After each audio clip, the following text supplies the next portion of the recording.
Donc concernant la deuxième partie de l'exercice, la question numéro 4 précisait tracer le symétrique du bateau par rapport à D, c'est-à-dire la symétrie axiale. Donc il faut tracer le symétrique de ce bateau-là par rapport à la droite D que vous avez croisée juste avant qui passe par les points H et I. Donc, pour effectuer la symétrie axiale de cette figure, il faut vous munir d'une équerre et d'une règle. Et on va faire chaque point. Donc là, pour avancer un peu, je les ai fait en amont. Donc je vous montre comment on fait.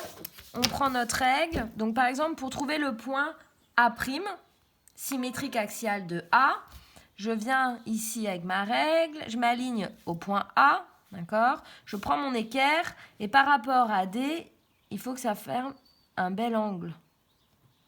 Voilà. À partir de là, je trace ma droite. Je regarde le point A, à quelle distance il se trouve de ma droite. Ici, 1,3. Je prends ma droite et je place à 1,3. Pareil. Donc, j'ai mon point A' ici. Je vais prendre B. Toujours pareil. Je place ma règle, mon équerre. Hop, je viens m'aligner. Je trace ma droite. Je regarde la distance entre ma droite et B, c'est 7. Je viens ici. Hop, 7. J'ai mon point B' ici. Et vous faites ça pour chaque point. Donc du coup, ici A', E, E', G, G', F, F', D, D', B, B', C, C'. Et je viens tracer à ce moment-là de nouveau mon bateau. Donc je recommence par mon quadrilatère.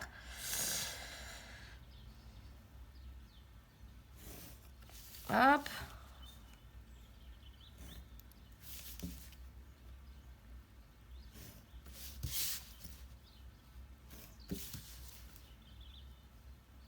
Mon triangle.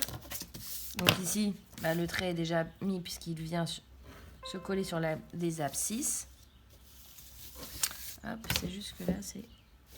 Pardon, je suis allée un peu vite. C'est pour ça qu'il faut bien prendre le temps. C'est AG'. Voilà. Et donc du coup, ici,